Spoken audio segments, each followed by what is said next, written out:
2 steps feels like you don't know much. And 4 steps, fourth step, no one will pay attention to. Instead of just sticking to that star method, I added a structure first or a method first. So do an M star. You can get much better roles from supply chain management, which are way more strategic. What is an average salary across like all 4 buckets? It's one of the highly paid roles in the whole supply chain bracket. So supply chain analyst is one of the most competitive to get, because What was the course structure for your supply chain, and which subject did you select for your course? not all people know this, that you should start approaching the professors beforehand. You should talk. She had extremely horrible roommates like during her first year, and she was so depressed that she left US and came back to India. Okay, so after your job at L&T, how did you choose, like what kind of college did you get admitted from? And how did you choose the college which you wanted to do your master's in? Yeah, so one thing I had initially like tried for CAT as well, so MBA as well. So I had a pretty good understanding of what goes into these competitive exams, and like I was GRE is much easier as compared to CAT, so I didn't really have to prepare a lot for GRE. Oh, okay. I was transferred, like, or not transferred. I was on like a mini project in my project during L&T Infotech. So I had gone to Jabalpur for 1.5 months, living in a hotel. So I had a lot of time after my work. So I focused a lot on GRE. Came back to Delhi, gave my GRE. So got good marks. Did TOEFL as well. Got good marks over there as well. So after that, I had a pretty open scope of which colleges I could select. So I knew, first of all, that I wanted to do either supply chain or industrial engineering is very similar to supply chain. There are some additional courses that are in industrial engineering. Operations management as well is one of the master's degree. So all three are very similar. Everyone goes finally into supply chain management only. Like those three master's degrees, I wanted to shortlist those. The colleges that offered good degrees. So Georgia Tech, at least at that point, was the best college that offered supply chain management. There was Ohio State University as well. That was pretty good. NEU is decent. UTD is decent. Okay. And after that, there's like UIC. That is also as good as NEU and UTD. So I got admissions. There's TAMU as well. That is Texas A&M. That university is pretty decent as well. Generally, supply chain management as a master's degree is not offered as MS. It's offered as MBA. Oh. Yes. So if you see people who are working in supply chain management today, they would have industrial engineering degree, Okay, interesting. not supply chain management. Industrial engineering with supply chain management focus. But then UTD is the probably one of the only good colleges that has supply chain management as a master's degree. So that was one of the things that helped me convince like that I want to go to UTD. Another thing, so first of all, admits, I got into NEU, I got into UIC, I got into Ohio State University, and I got into UTD. TAMU and Georgia Tech, I actually got rejected because of my undergrad GPA. Um, LORs and SOPs are also important during application, and I knew that SOP really, like my SOPs were really, really good.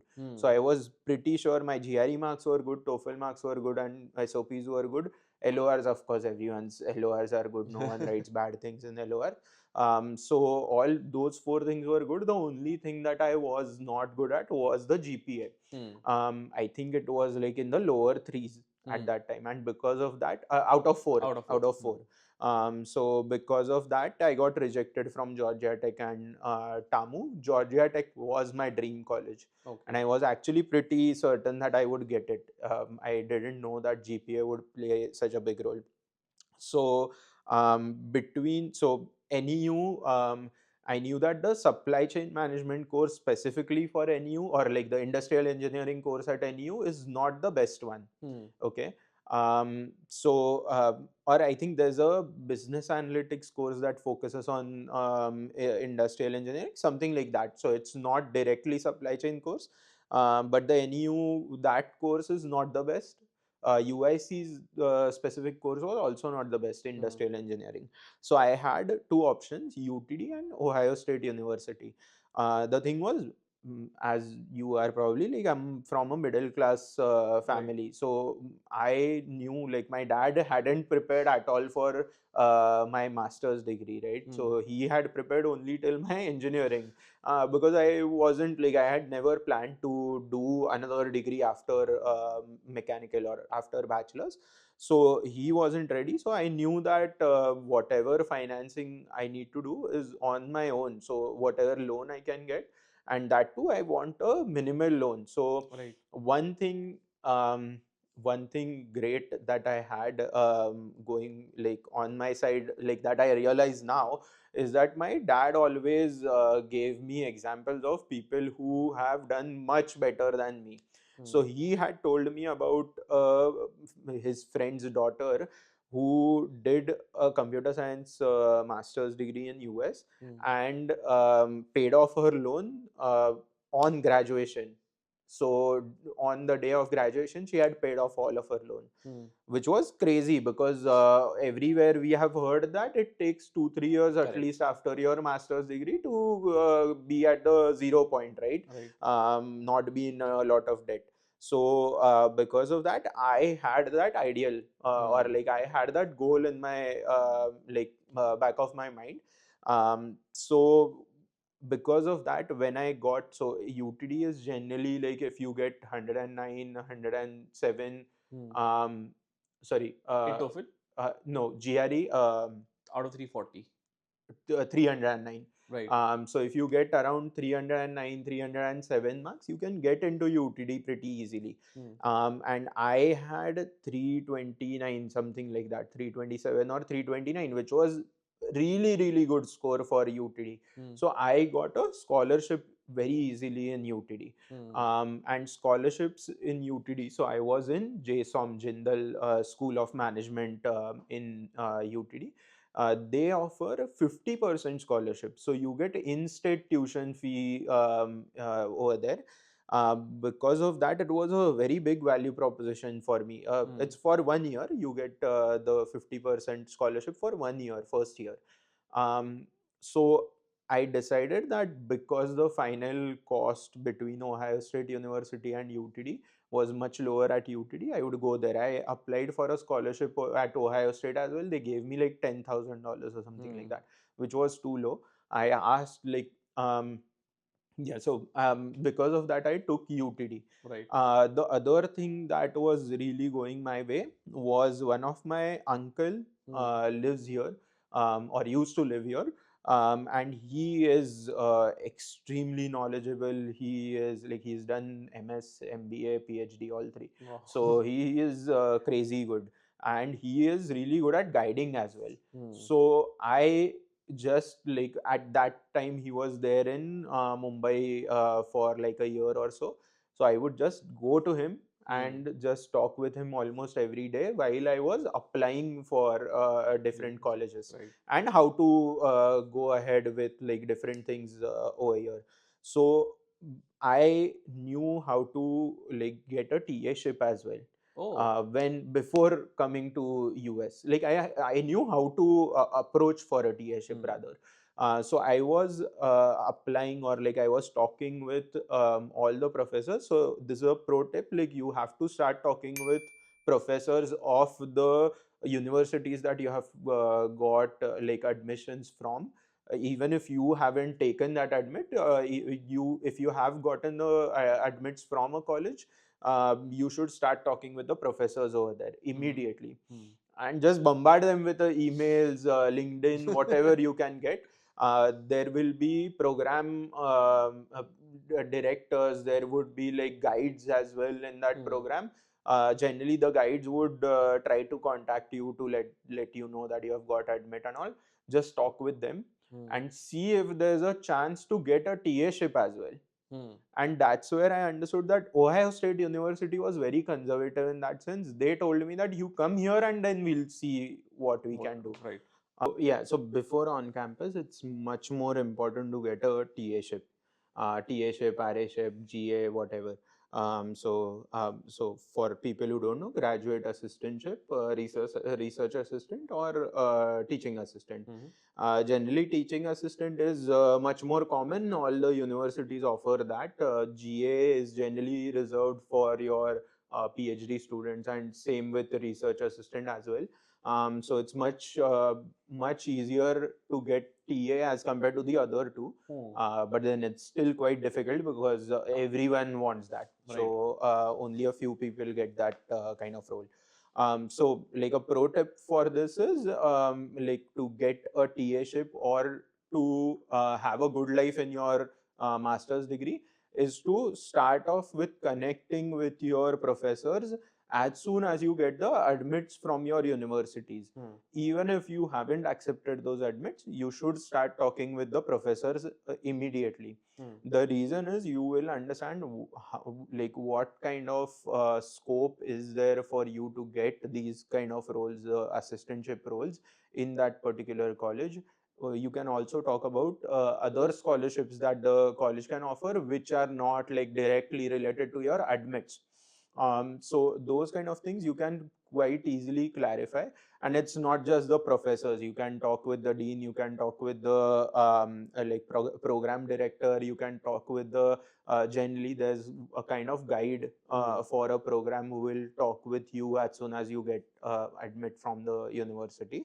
So you should definitely start talking with them once you get the admit. I actually started talking with them even before I got admits. So I had like, because I'm like a pretty curious person, and I'm generally I don't wait for things to happen. So I couldn't wait for the admits to come in. I started talking with, I'd applied for total 11 colleges. I started talking with 3 professors for all of the 11 Wow. colleges. So I started talking with 33 professors in total. Oh Of God. course, not everyone responds. Right. Probably like 5 or 7 of them did actually respond. So I started talking with them properly. Hmm. So one of the Georgia Tech professors actually had started responding. So I was very like positive about getting an admit over there. But yeah, that is like kind of the pro tip, that you should start talking with all the professors beforehand. But then what I've heard is in UTD, like UT Dallas, there are like 800 people applying. A lot of people get admits, right? How do you outshine themselves? How do you outshine them in terms of getting a response from a professor? Yeah, so couple of things. So first of all, 800 is actually true, but it's not for supply chain. It's overall number. Most of them go for BA, business analytics, and there's a degree called ITSM, I Hmm. think, ITSM. So those two degrees have the most number of people going in.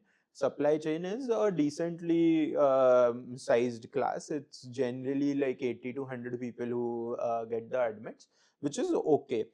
The other thing is, not all people know this, that you should start approaching the Hmm. professors beforehand, you should talk with the program directors beforehand. Actually, very minimum number of people do that.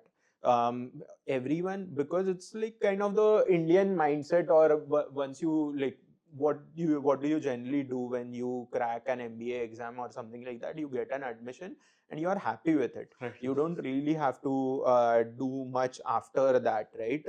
Till you join the college. It's not like that in US. So you have to, like, because of that cultural difference, I would say, not most of the people won't start talking. And Hmm. again, like as I said, I had my uncle to guide me on these things, so he had told me that start talking with professors.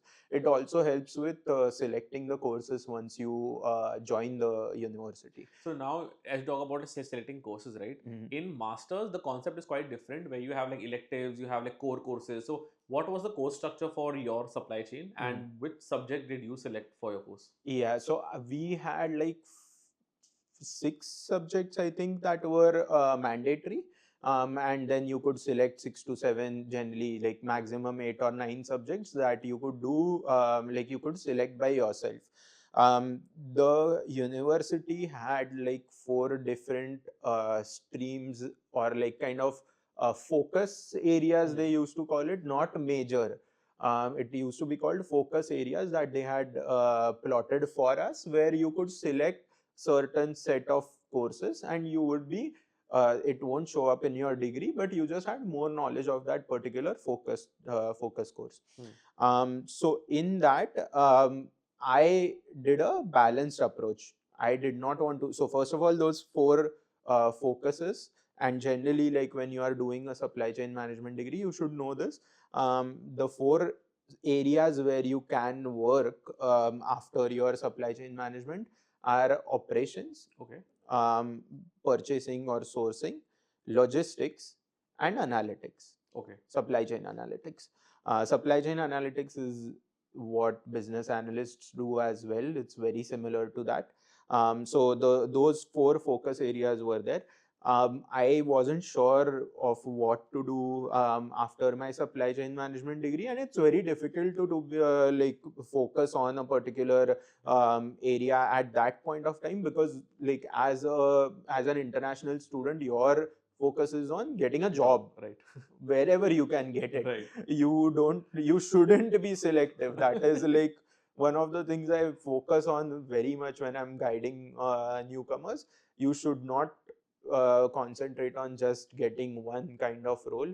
You should take whatever you can, pay off your loans, then like after your first role you can easily pivot to one particular role. So at that time I had a good spread of courses. Got it. And in UTD, you also, I think, briefly mentioned to me offline where you had like different communities that help students, right? So, what are some different communities? For example, someone who is coming into UTD, irrespective of the course, what are some resources that that person can leverage? Yeah. So irrespective of the course, first one, if you are an Indian, Indian Student Association, they are like really, really good, very selfless. To be honest, like they, like I don't know where they get that kind of energy from, but they do a lot of things for Indians. So our ISA organization was very active as well. So like even before I came to the US, I had already contacted them. I had a like one of my friends from DJ Sangvi undergrad was here before I came in. So I talked with him. So I knew that ISA in UTD is very active.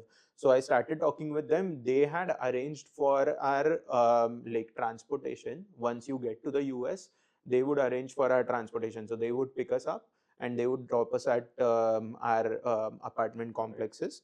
Some of them also would help you out with deposits, because like sometimes you don't have an international card, you can't pay with your Indian card and whatnot. So they also helped out with those things. They show you around as well. They would have like icebreakers where they would call all of the students who had contacted them, and they would make you talk with each other. It helps a lot. Like it helps a lot with connecting, because you are in a different new country.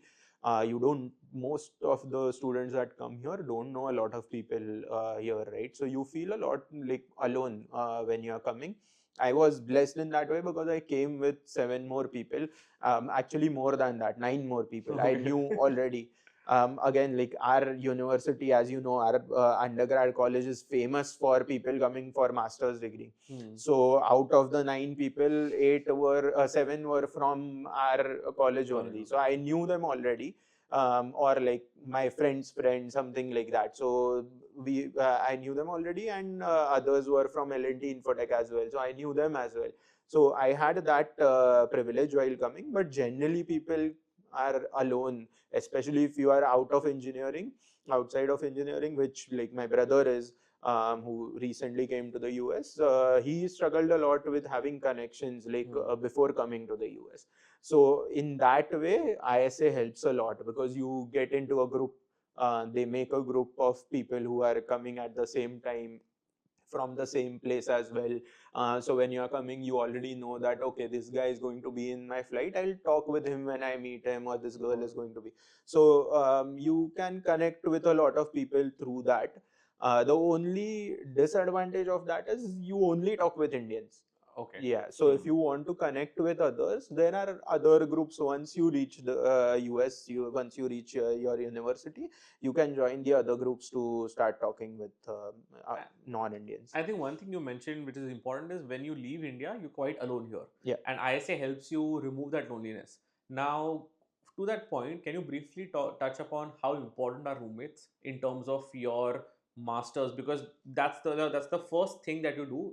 When you come here, you live with strangers, Yeah. or maybe your friends, right? When you're in bachelors, you have friends, but they don't live with you. Living with them and being friends with them are two different things. Yes. What would you suggest, and how was your experience living with like roommates and importance of roommates? Yes, so extremely, extremely important, because that decides how your, at least the first year of your master's degree will go. Because till then you don't have enough money to actually leave the particular apartment that you have booked as well. Like you can't just pay for some extra months and leave the apartment, take some other apartment. You can't do that when you come in. So 1 year at least, that is really important to have like good roommates. I had a friend who like came here. She had extremely horrible roommates, like during her first year, and she was so depressed that she left US and came back to India, and came back again when she had her friends coming to the US. Wow. So those kind of things happen as well. Luckily, again, like I had like two friends and one guy who I became friends with to stay with me. And there were four girls, one of whom like I was dating already. She's now my wife. So yeah, so we like she and her roommates were also my friends. So I did not have that issue. So yeah, selecting roommates becomes really important. For guys, it's a bit chill, like I would say, because like generally most of the guys are very similar. Their preferences are very similar. Cleanliness is not like the most biggest priority in their life. And they are pretty chill with like the bills, electricity bill, and whatnot, like using different equipments, AC, heater, those kind of things are also very important. So guys generally feel much better in terms of these things. Girls have to like kind of match their preferences. They should talk with the other girls they are going to live with, or whoever they are going to live with, beforehand only. So everything. So from starting from groceries, where do you want to buy the groceries from, how much groceries, like how much do you want to spend on the groceries, do you want to use electricity normally, do you want to be very conservative with using that, like it gets very cold, it gets like in Texas it gets very hot as well. So you most of the times you do need to use air conditioners and heaters, right? But then you have to align that as well with your roommates, that how much do you want to use that. You need to align what times do you wake up, what times do you sleep as well. Yeah, because like for example, I was a person who used to sleep at 11 every night when I was in India. And two of my roommates would sleep at 2 3 a.m. easily, and they would play a lot of games. So because of that, like it disturbs your cycle, right? But then if you are okay with adjusting, it's okay. But like many times girls generally face a lot of issues with that. Guys start adjusting pretty easily, that's what I've seen.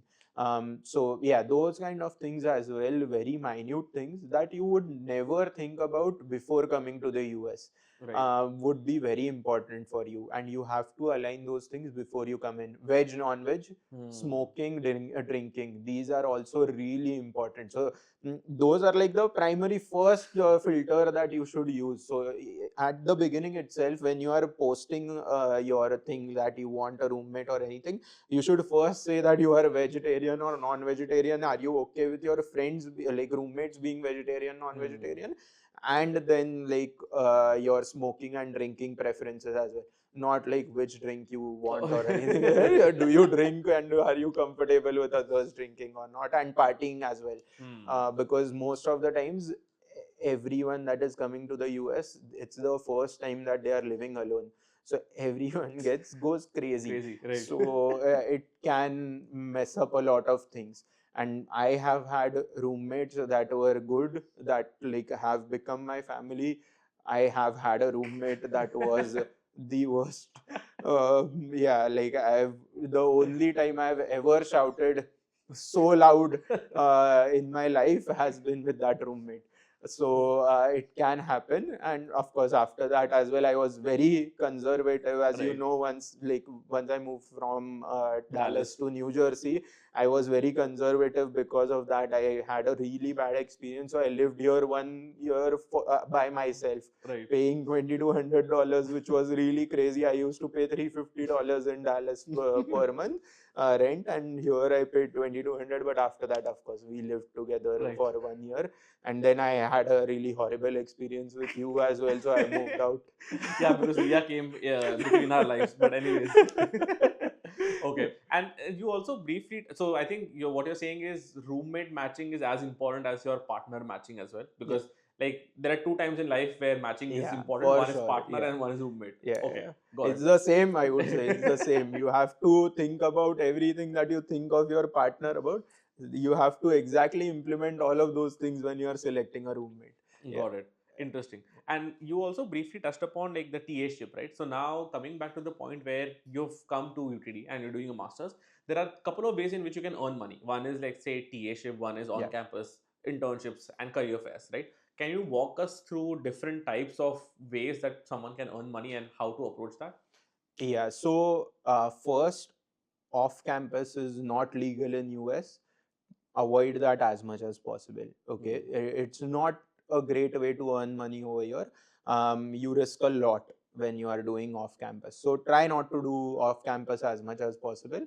On campus job, I we have a friend Sarvesh, who Right. would probably be here at some point. Right. He had done his bachelor's degree over here and master's and PhD outside of US, but outside of India as well. So he has been my guide for a long time as well. So he had told me specifically that don't do on-campus job, because you lose a lot of focus when you come here and start doing on-campus job. Unless it's a really comfortable job. I think you did something in a lab, right, Lab, right? where Yeah. you would just sit there. You didn't Exactly. really have to do a lot of things. In UTD, it's a lot different than NYU. UTD has almost all Indian or Chinese people in there. Chinese people are not that focused on getting on campus roles. Indians are. Each and every Indian is. Because of that, the competition is crazy competition. So, what we had to do was, the day our college opened, we had to go there and ask for an on campus role in the college. So, what we did was, we lined up in the cafeteria office, and we waited there for 2 hours. Wow. And then we met the guy who runs the cafeteria, and we got the on campus. And that was the only job who like where we would get it without SSN, social Okay. security Okay. number. So everyone would come there only to get an SSN as well. So it was a job where like you take it, and like once you get an SSN, if you get another better role, you can do that. If not, do the on campus in the cafeteria. So that's where like we lined up over there for 2 hours, 2.5 hours, and we got the role. But again, like taking services advice, I did not focus on doing On like the campus. on-campus role. What I did was, I wanted to keep my name on the list of employees for that like restaurant that I used to work for.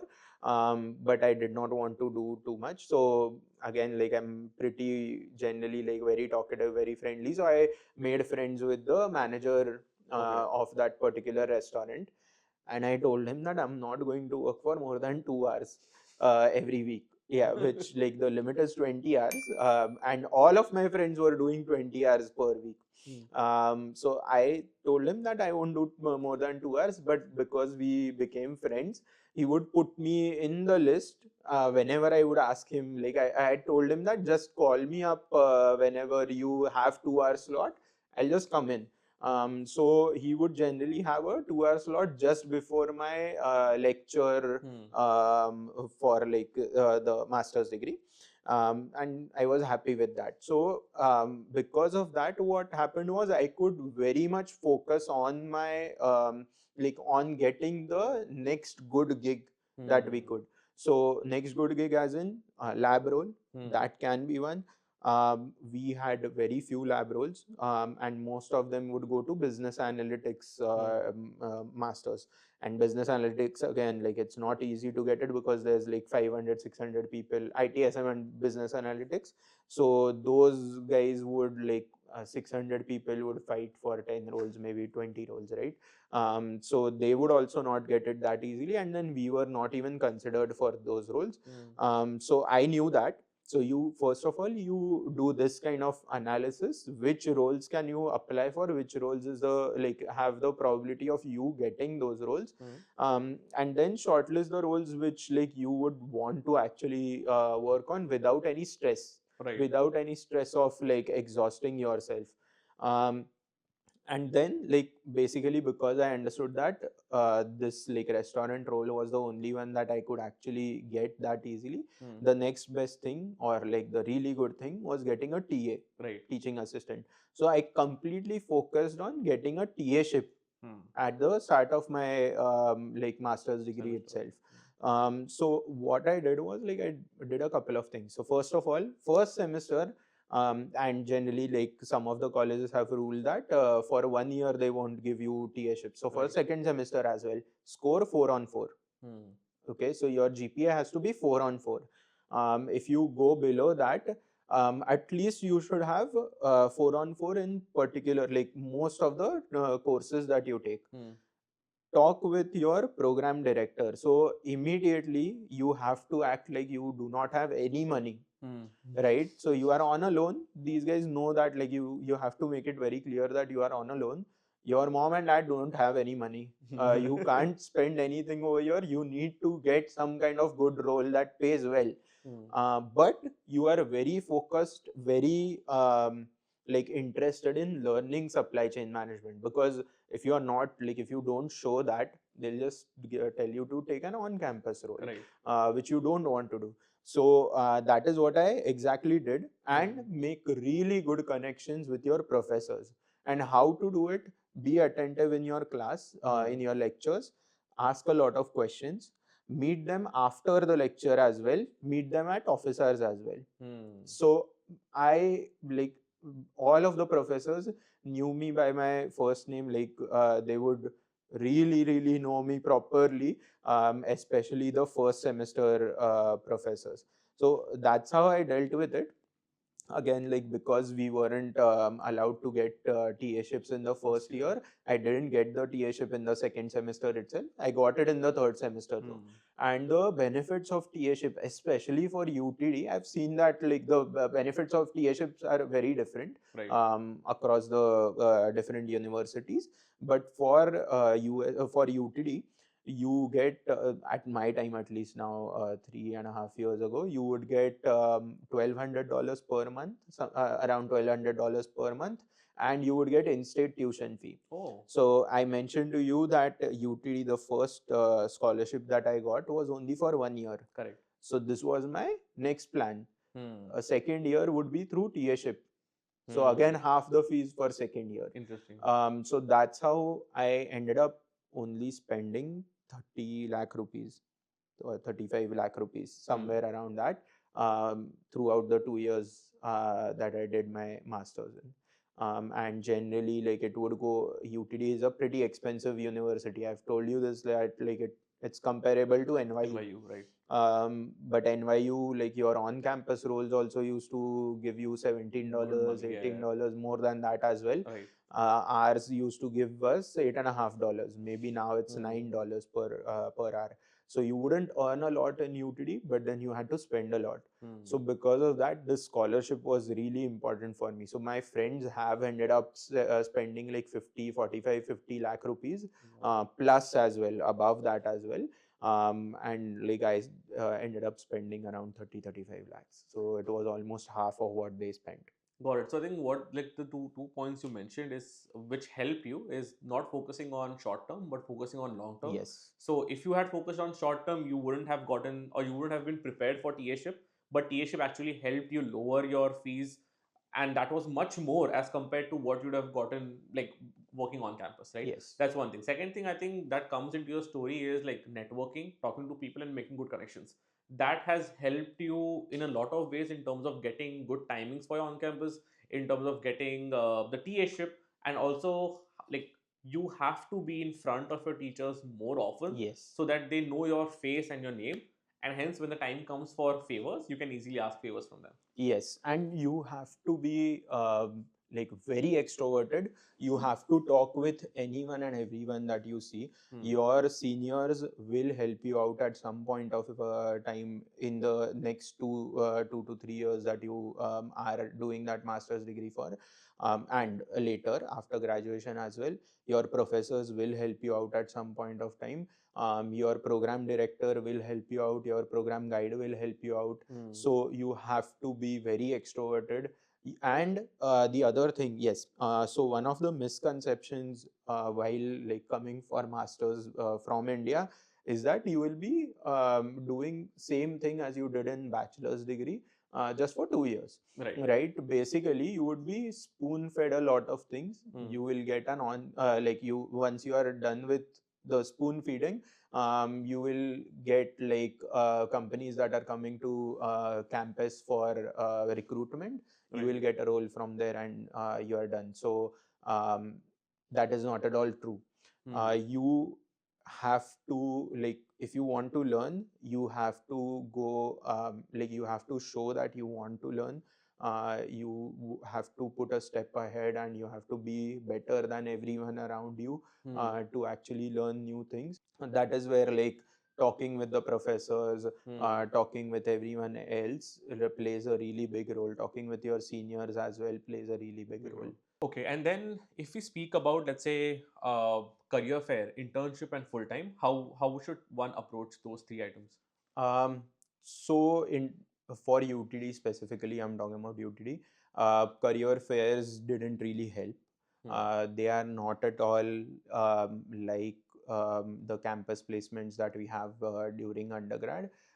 There are fairly decent, like very local companies from Dallas that come in over there. There are a couple of bigger companies as well, but like they show that they are there for recruitment, but they don't generally prefer international students. Hmm. Yeah, so in UTD, because there were so many international students, it ended up like basically after that, like after meeting these guys, there would be like one or two Americans that would meet them, and finally they would get the roles, Hmm. which is unfortunate, but like we can understand why that happens. Correct. So those like career fairs didn't really help us out. So like one instance maybe I can share is career fairs is okay, you should go there, you should present yourself, because there might be like there's a remote chance that there might be one or two roles that like or companies that are actually looking for a person to recruit there, and they are open to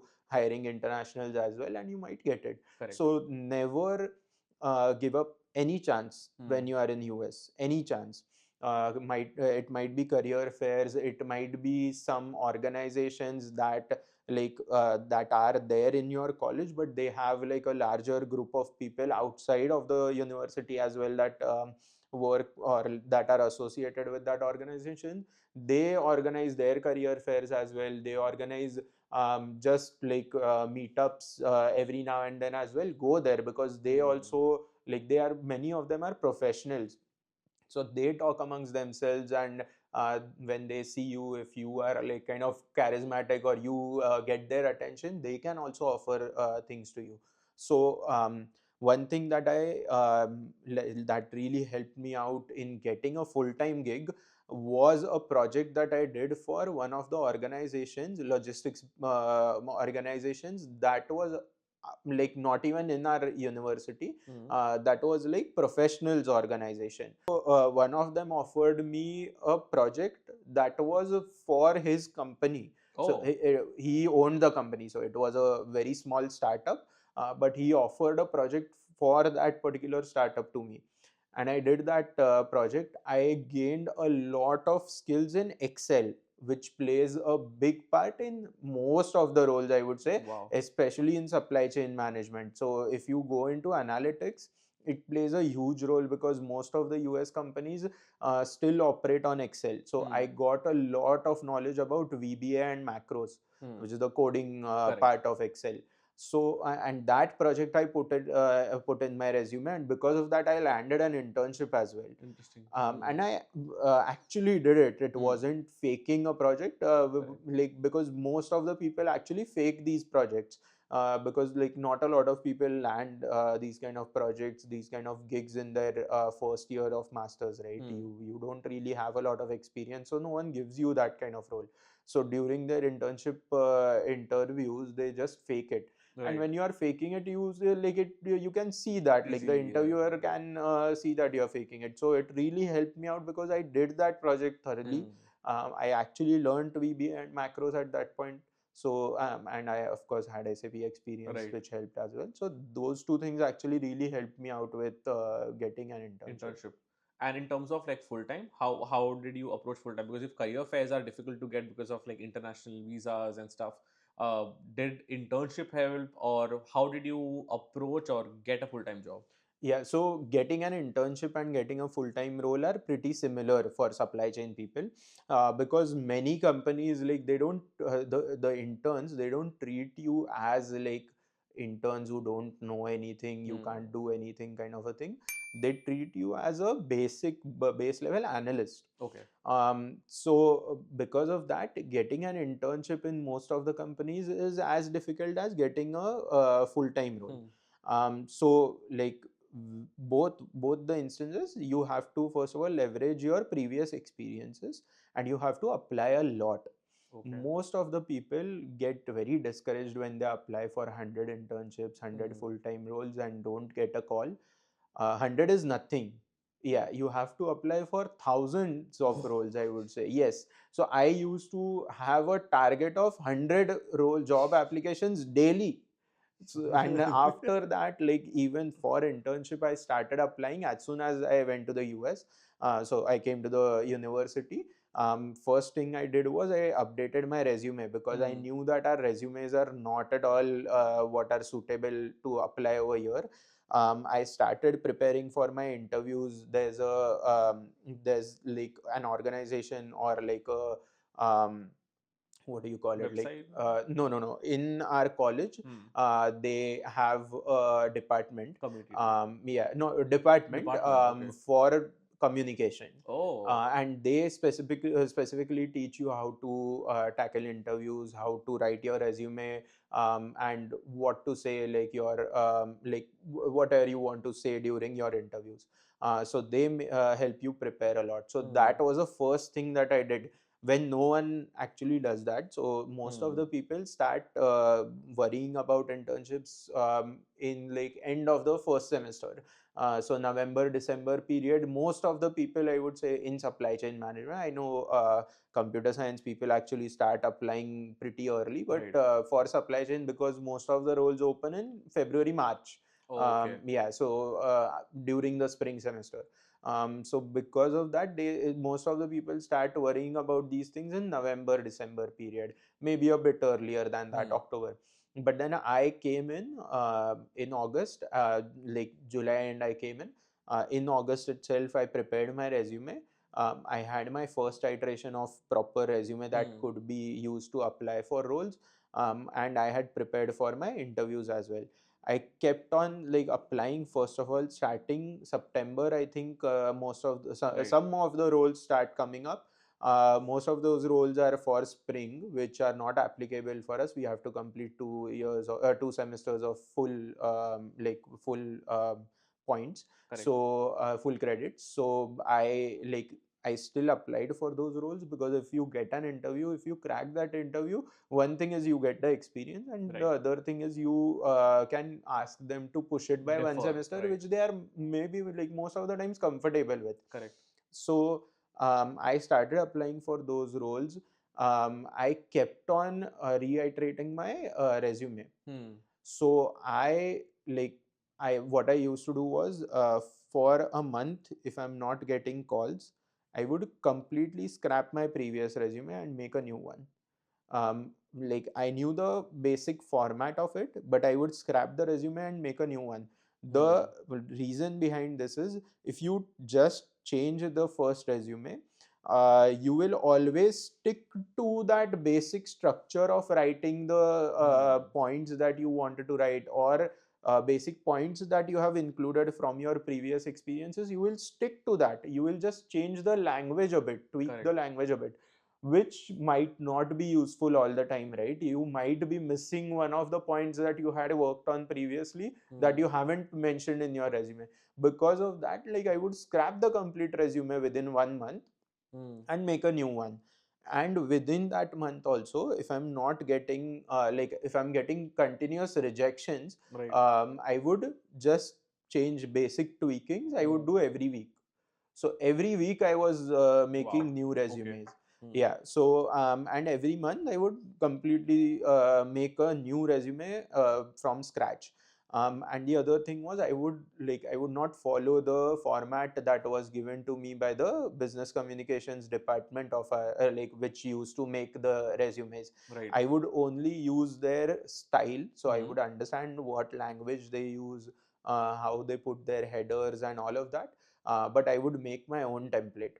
Okay. The reason is, if you have 100 people from supply chain management Hmm. that are applying for the same role, all 100 people have the exact same Same. template. How Interesting. would you stand out? Right. Right? Right. So because of that, I used to make my own templates, and I've tried everything. I've tried everything. You can see my resumes, you can see the differences in my resume after every month as well.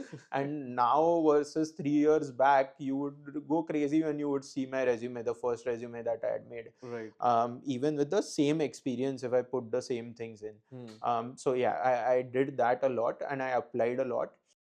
Okay, and then in terms of something additional from resumes, what exactly helped you in getting an internship apart from resumes? Yeah, so a couple of things. The first one is obviously applying for thousands of roles. Like, I'm not exaggerating. You literally have to apply for as many roles as possible.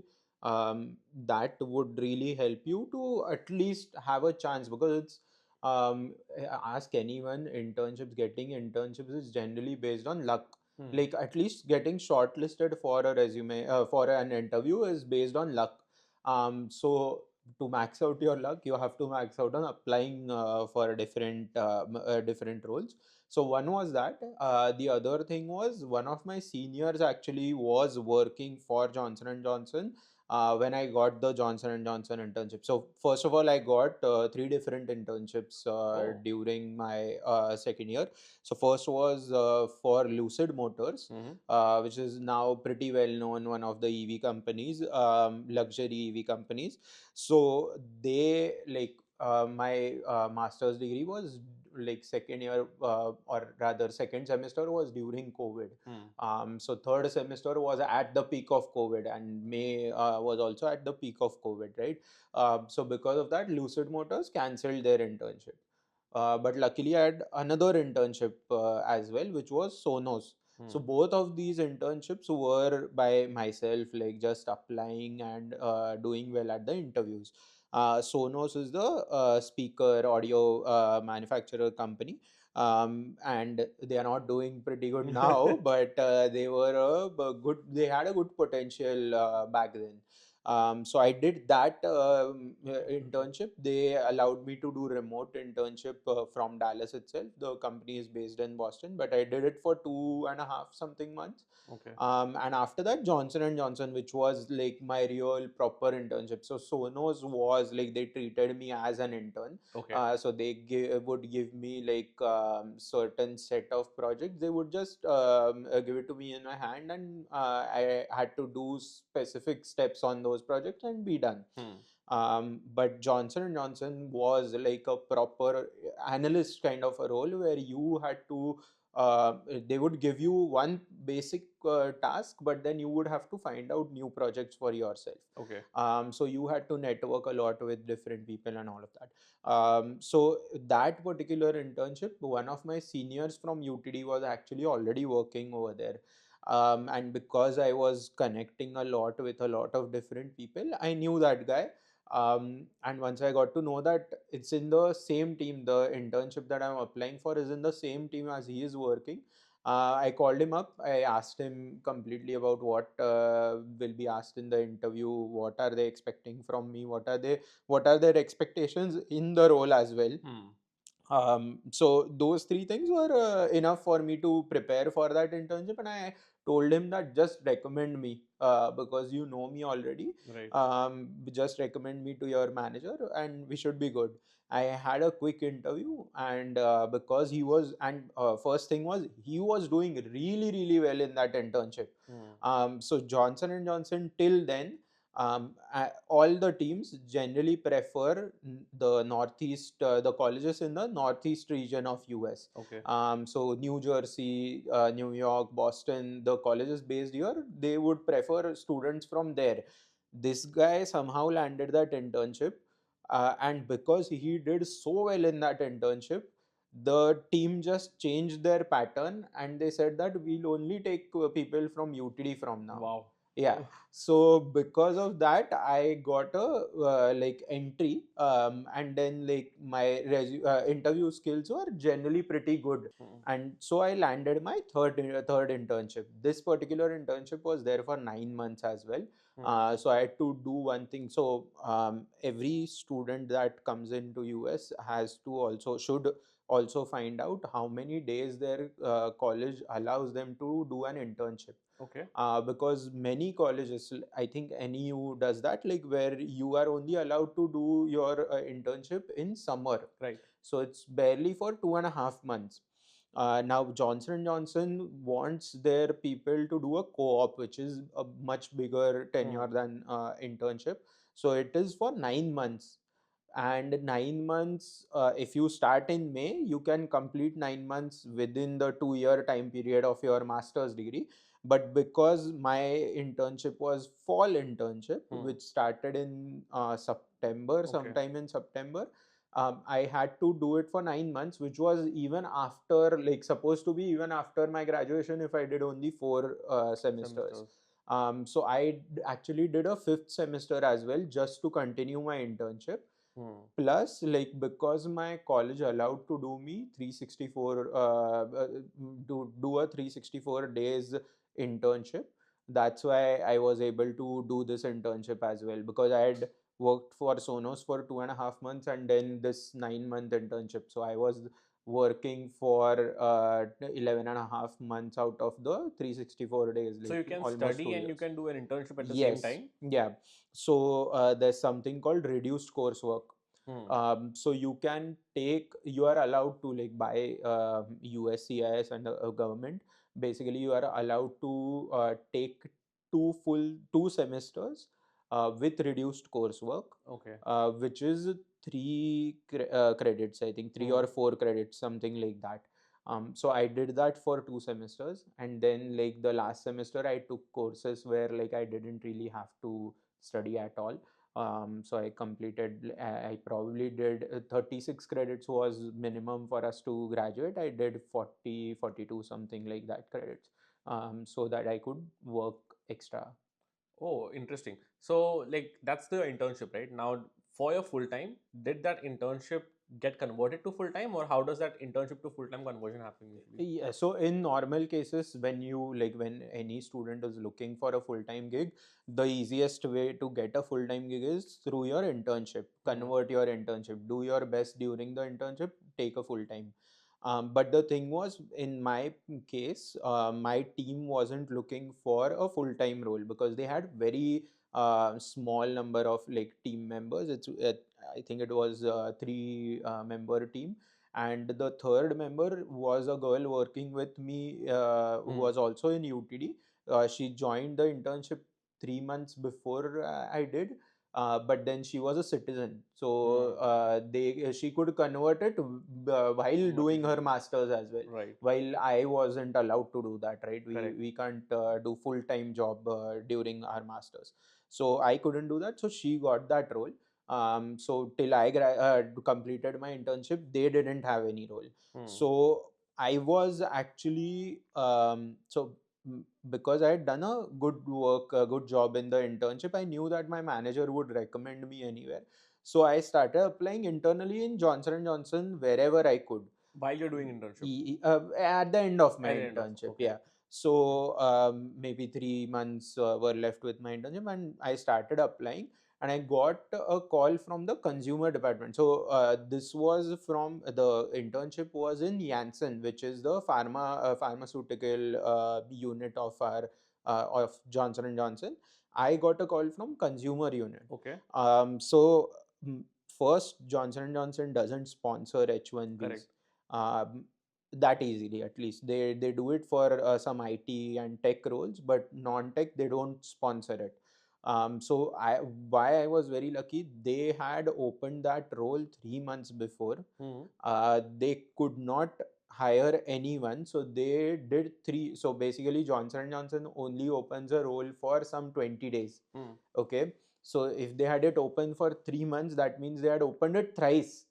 Yeah, Oh. so they couldn't hire anyone 3 times, and the fourth time when I applied, like I that's the reason why I got like a call from them, because that role itself was minimum 5 to 7 years of experience role, Hmm. and I had 1.5 almost 2 years of experience through my L&T Correct. infotech role, right?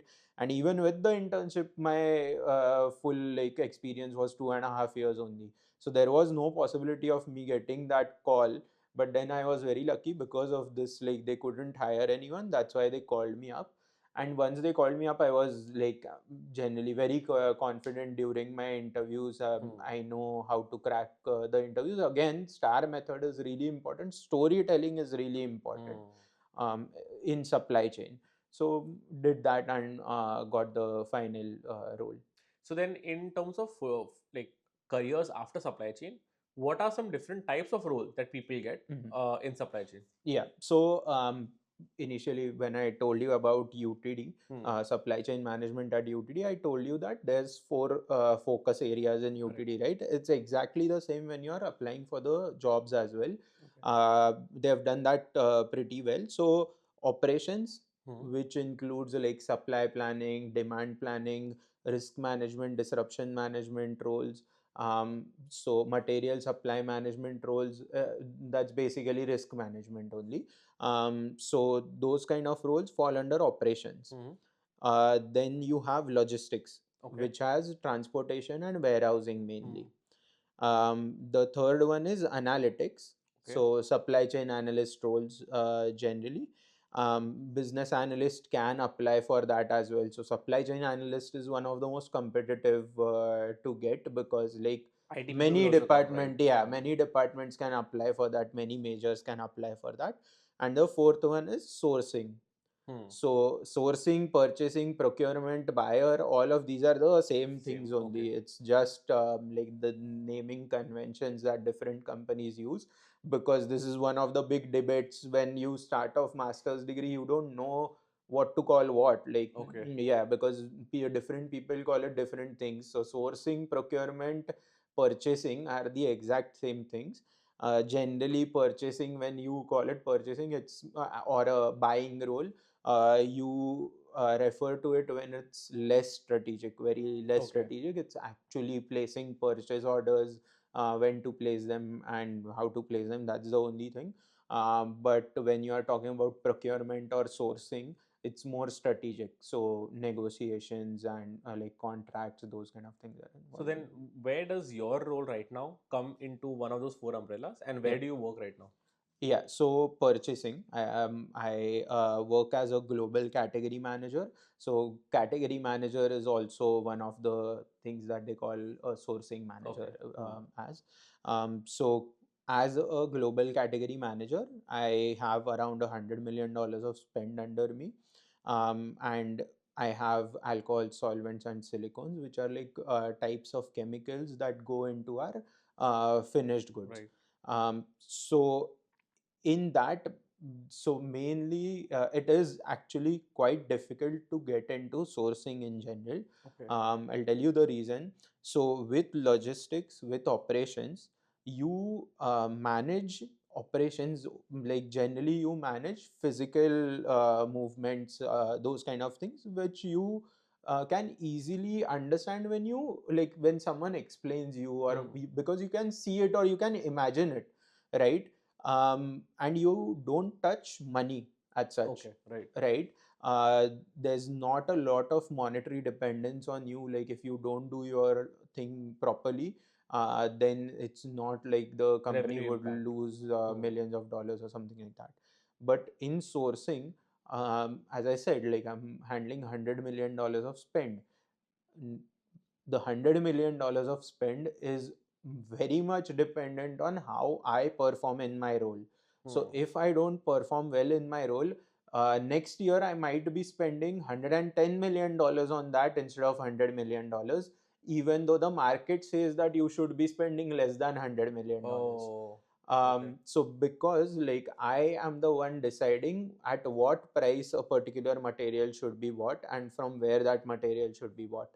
So the from where is also a really important part, but at what price is what decides our how much are we spending throughout the year. So a material that costs $1 today, if I'm not doing a good role, and I work with sales people from the Hmm. other side, right? From my suppliers, I work with the sales people. So they are very smart. Sales people very quickly pick up when the person in front of them does not have an understanding of what is happening, Hmm. right? So as soon as they understand that this guy is pretty weak, they will pick on it and they will try to maximize their profits as soon Hmm. as they can, and they have the perfect explanations for any price Right. increases that they can give. So if you don't know the market, if you don't talk a lot with other people and understand what is happening right now in the company, outside the company, in the global market, uh, they will chuna lagao. Hmm. So because of that, like this role becomes pretty important, and Hmm. because of that as well, it's one of the highly paid roles in the whole supply chain bracket. So your job is to minimize the cost for your company, and basically the opposition's job is to maximize the cost they charge you. So Yes, it's more like a tug of war kind of a thing, and yes, negotiation is key. very much. Got it. And in terms of, let's say, salaries, what is an average salary across like all four buckets? Like, would you say the average salary is same across all four buckets? And if different, then how much different for a new grad? Yeah, so first it depends a lot on which region would you be working in. Because something like New Jersey, New York is much higher paid as compared to Dallas or Texas area. And California is even more highly paid as compared to New Jersey as well.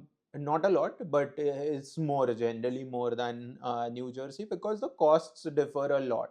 Hmm. To be honest, Dallas is not that cheap, but then the salaries that they give are very low.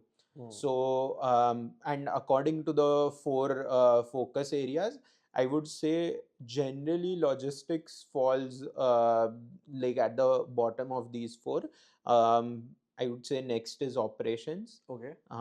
Then it's supply chain analytics and purchasing might differ according to the role that you get, because in purchasing, if you are getting a buyer role which where you Hmm. are just placing POs, that is generally pretty low paid role. But if you are doing a strategic role, that is a decently paid role. And in analytics as well, that's the case, similar case. If you are doing like really important projects, or a company is developed enough to give you really important projects that Right. might make a difference in the efficiency of the company's operations, then those roles are paid better. But what I have observed in US is that other than the top few companies, the Amazons, Apples, and those companies, most of the companies are not capable enough of for like implementing these kind of new like Optimization. technologies, or yeah, making the best out of analysts. So they are not that well paid. But yeah, so if you consider UTD, what I had seen was, if you go for logistics, it would be 65 to 75K on an average in Dallas or Texas area. Um, the operations role would be similarly like 70 to 75, 70 to 80K. The analyst roles would sometimes go up to 95, 100K as well. And similarly, purchasing roles would go up to that mark as well. But generally, purchasing and analyst roles, there were a lot of analyst roles in Dallas. Purchasing roles, I had seen that like not a lot of people could stick in Dallas for those roles. So maybe because the headquarters of the better companies were not in Dallas, so they would move them out of there. Because generally the purchasing roles are sit with the commercial people, Right. so sales people as well, sales R&D sometimes as well. So these are like near the headquarters.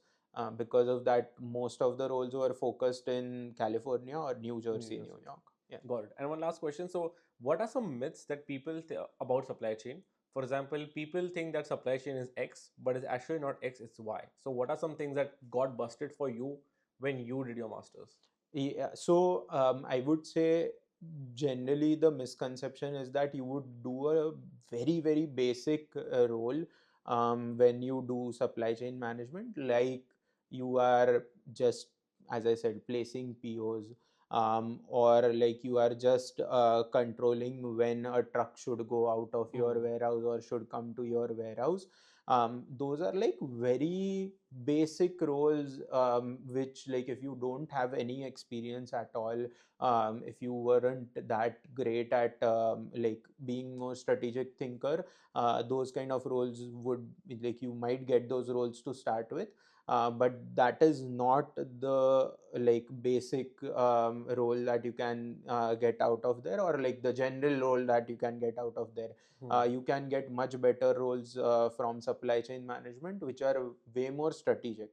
And the other thing is about purchasing specifically. No one thinks about this, but you need a lot of business knowledge. You need to understand your company thoroughly. You need to track finances very well. So if you are good at finance, you would be good at purchasing as well. Because one of the things that I leverage a lot is our company's financials. So performance, like quarterly performance, yearly performance, I track that a lot. I track it according to different brands. I track my suppliers' performance as well. So I have to track that a lot as well. And the other thing is global affairs, which, like as I mentioned, Russia-Ukraine war, Right, tariffs, right. the Gulf issues that are continuously going on. So those kind of things affect a lot. Like especially if you join purchasing, sourcing, you have to have like a very big scope. So you have to know a lot of different things. Yeah, when Got you're it. working. And in terms of like understanding the market, what are some sources that you listen to or use to get yourself up to date with what's happening in the market? Yeah, so news, following the news is really important. New York Times, I generally follow New York Times. There are different websites that are specific to your like particular categories as well.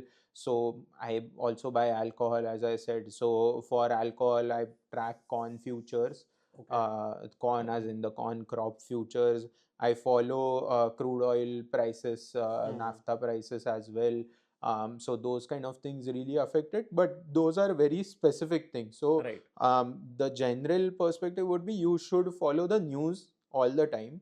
Actually, Instagram has become one of the good sources of news as well. Don't believe everything that you see on Right. Instagram, but then you should like at least it is the first source for you as well, because everyone uses Instagram. So just see that and check it if it is correct or not. So that is a very good source. Connections is a Hmm. really good source as well, with your colleagues, with your suppliers as well. So you have to find out who you can trust and who are like the people who are very easygoing or very transparent in terms of suppliers as well. So easygoing when you are looking at colleagues. Right. So like when I joined the company, I found out like I found 2 3 people who I could go to every couple of days, and I could talk to them, and I would get a lot of knowledge about internal and external things. Hmm. And same with suppliers, I found out some suppliers that were very trustworthy. They were very transparent about what are the things going on, and they would share a lot of knowledge that they had. Hmm. So those like things really help. And I've told you this before, office, I only go to the office to talk with my colleagues, to talk. Right. That's it.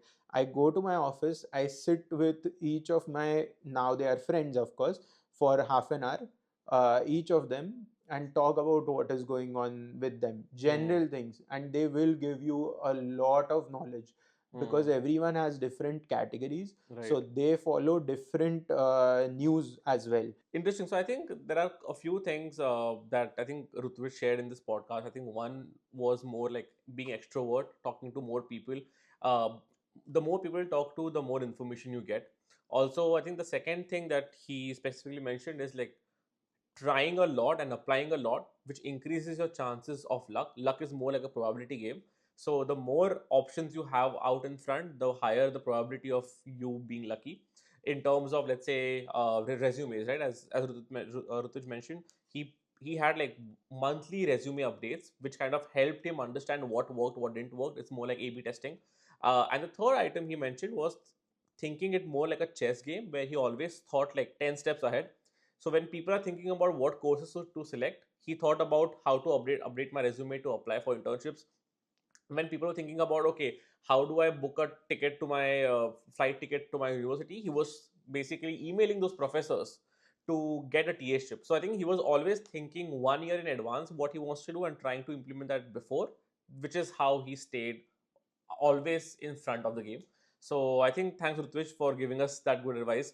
Hopefully, people watching this will also be motivated, and I think you guys will have more understanding of what supply chain is. Even I didn't know that much about supply chain and how industry knowledge impacts your effectiveness in the role. So this is quite exciting and empowering as well, because right now we hear news but we don't really know its impact. But I think supply chain is a field which will be impacted irrespective of what happens in the world. So I think it's a really nice field. People are not quite aware in India, because in India supply chain as a education is not that much focused on. But I feel anyone coming for masters, applying for supply chain, I think this is a really good episode for you to listen. But so yeah, thank you Rutwij. Course. One thing maybe to close off, I wanted to add. So I mentioned that like for full-time roles when I was applying, or right after actually getting this role, I kind of tweaked the STAR method that we Right. generally apply. So it's situation, task, action, and result, right? What I found was, especially in supply chain, when you have kind of a method in the chaos that is happening, because all the supply chains for all of the different companies are chaotic, Hmm. when you show that you are putting a method into that chaos, really helps. Okay. So what I started doing is, instead of just sticking to that star method, I added a structure first, or a method first. Hmm. So do an M star, Hmm. where you explain the method by which you go through a particular problem. Hmm. So explain that there are 3 different steps, 4 different steps that I generally follow. So if I'm taking over a new commodity, or if I'm taking over Right. a new portfolio, these are the 3 things that I first analyze. After that, explain the situation of that particular question, Okay. and then task action results. That Interesting. really helped me out. And the other thing is, so anyone can apply this for situational or like general questions. Johnson & Johnson, like Johnson & Johnson, I've heard that they explain or they train their C-suite and higher level management to answer everything with 3 points. The trick here is, they say that if you give 2 points for an explanation, so like suppose I have just mentioned that the method that I work on has 3 steps. Correct. When you say 3 steps, you captivate the audience perfectly, because psychologically 2 steps feels like you don't know much, Hmm. and 4 steps, fourth step, no one will pay attention to. So the attention Interesting. span and the level of knowledge that you have, or depth of knowledge that you have, can be shown perfectly with three Interesting. steps. And that's why, like, when you are generally giving any kind of examples, or like the suppose like in my introduction, I say that I have 3 core strengths. Hmm. So when you are giving core strengths, those kind of things, you should say three, so that like the audience is captivated always. So they can always keep track of like all these three things, and it's Yes. easy for them to like take notes instead of just Yeah, and like I say one, two, three as well. right, right, right. Yeah, and so recently, like, I saw one of the HR's note as well, that they had sent to the hiring manager, where they specifically mentioned my 3 core strengths. These are his 3 core strengths, Hmm. and they wrote it down. So like, I wanted to highlight those, and because I said it in that way, that guy could easily note that down and send it over to the The hiring hiring manager. manager. And Interesting. you can tweak those core strengths if you want, like, or Right. whatever you are answering, you can just tweak it according to the role that you are applying. Perfect. Wow. Amazing. So thank you, Rutwij. Thank you for all the Yeah, guidance. Hopefully, this helps a lot of people of pursue course. supply chain, go into mechanical, not think that the career is over, and still have a lot of options open. But yeah, thank you so much. Of course, yeah, Yes. thank you. Hey everyone. So in this video, we saw a lot about uh, a journey from mechanical engineering to having a job in IT to eventually going to supply chain and understanding how the whole global economics impact the supply chain. So I think all of these items will be covered. If you haven't already, please subscribe to this one and also turn on the notification bell and follow for more. Thank you so much.